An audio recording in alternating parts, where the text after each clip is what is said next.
Here we go. Well, hello there, you beautiful, beautiful, amazing, wonderful people. It's Tuesday, baby. 2 for Tuesday. 2 for Tuesday. I'm like fucking Domino's Pizza over here. I am Domino's Pizza. Video 2 of 2.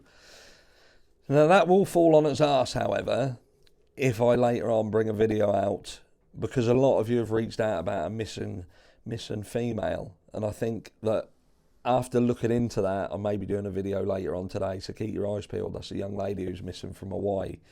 But anyway, what we're talking about here, we're talking about an old friend. Chris McDonough, the interview room. He's come out because he's been following the Idaho 4 case. By following, I mean wandering around aimlessly in the dark, smacking into the wall like fucking mole. So he's come out and he said this. He said, Bryan Kohberger, you know, goes into this house, planned to kill everyone.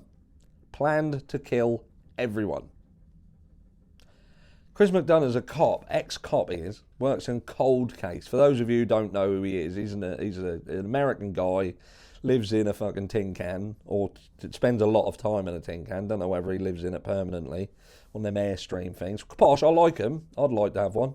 You come to see me? You might have a guest in a minute. Are you trying to get over it? She's trying. You're trying, ain't you? You come to see us, ain't you? You come to see us every day. Say hello to the camera up there. Hello, camera. This is River the ragdoll. Now you can go down. She said hello. So yeah, Chris McDonough. Yeah, so he lives in a bean can. I do love them, like I say. That's no disrespect to them. I think they're fucking amazing. I do. Ever since in Grey's Anatomy, he's got one. Yeah. Anyway, I digress. So yeah, he's ex-cop. Thinks he knows what he's doing. Got involved in a few cases. He's obviously solved a few cases. Michael Crow. He was a young lad who he forced into admitting that he did something he didn't do.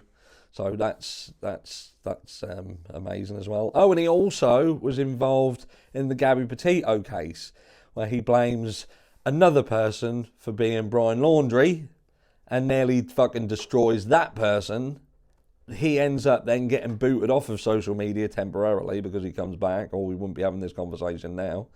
No apology, though. No apology whatsoever. So his track record in social media of being correct, being right and proper, ain't all there. Also involved in the Summer Wells situation and completely fucking decimated the Wells family very, very early on. Like, don't get me wrong, it did get into a situation where we saw an insight into that family and we all had certain thoughts and feelings around it, and they weren't great. But what I'm trying to say here is, from a professionalism perspective, Chris McDonough hasn't always been above board. He's not always been above board. We've seen some very, very, I would say, fucked up behaviour, like trying to use Dom Wells's sister. How did that go, Chris? How did that go with the Dom Wells and his sister's situation? Did you really help him out? Did you get it all sorted? We'll stick a pin in that. So yeah, he's come out and he said, Idaho 4 case, he went into that house and he wanted to kill them all. I'm calling fucking bullshit on that immediately. There are so many fucking things wrong with that statement that I don't even know where to start. Right? But we're going to start at the beginning. So you have to think, whoever went into this house, right, if Bryan Kohberger is the person who did it, because we're saying Bryan Kohberger's not a friend, so he's not someone who knew a massive amount about the house itself. In terms of, he probably, if you want to go, now we've been told he wasn't stalking them, but just say he was out surveilling the house from outside and seeing who was coming and going. It was a student property. One, he lived himself in a student property, and guess what? The doors have locks on them.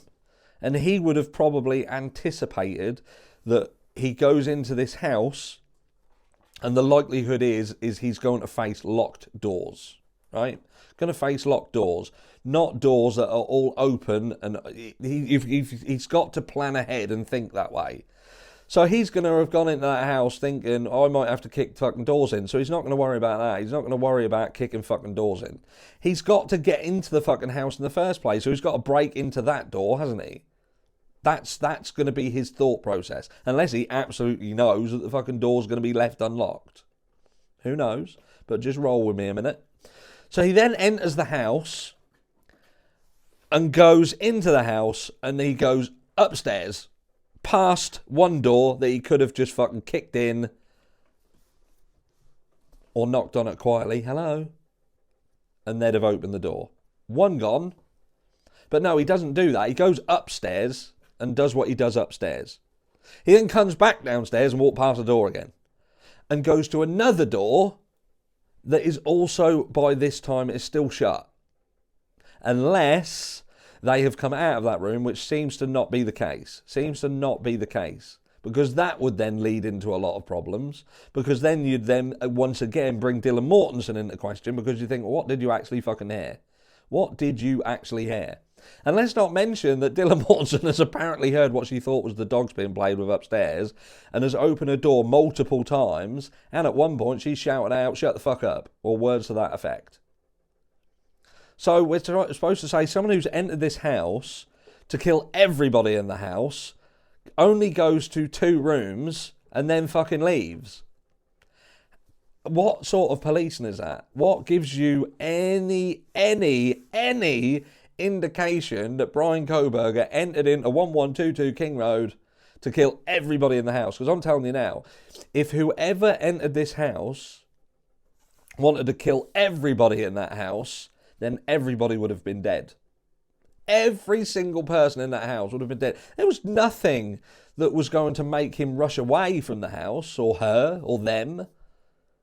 Because seemingly they'd done this so fucking quietly, it didn't even really rouse the suspicions of the other 2 housemates. Not beyond thinking that they had been playing with a dog upstairs. So there wasn't any immediate need to leave. Unless there is something that is known about that house and what actually happened that we don't know. But, so you're saying that, yeah, he went in there to kill everybody, but even if he's come... there is a point where it's supposed to be told where the one of the surviving roommates comes face to face with eyebrows, and she's still alive to tell the tale. Still alive! I've spoken multiple times about the fact that if this house is dark and somebody opens a door, then the person in the dark is going to know that that door's open. Unless there is a continuity of light, then there isn't an issue. But I can't see that. I think if someone opens a door in the dark, then the likelihood is they'd know, someone else there would know that there's a door open. They'd probably hear the door open and close. Because I think to myself, if you are somebody who is in that bedroom, if Dylan Mortensen is laying in a room trying to sleep, and she comes out of that fucking room, right? And because she's come out of it because she's pissed off, because she can hear them shouting upstairs, right? What are you going to do? You're not going to creep your door open.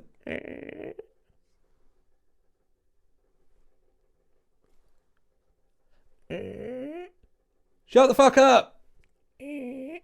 You're gonna sit there, you're gonna lay there, trying to sleep. They're playing with that dog.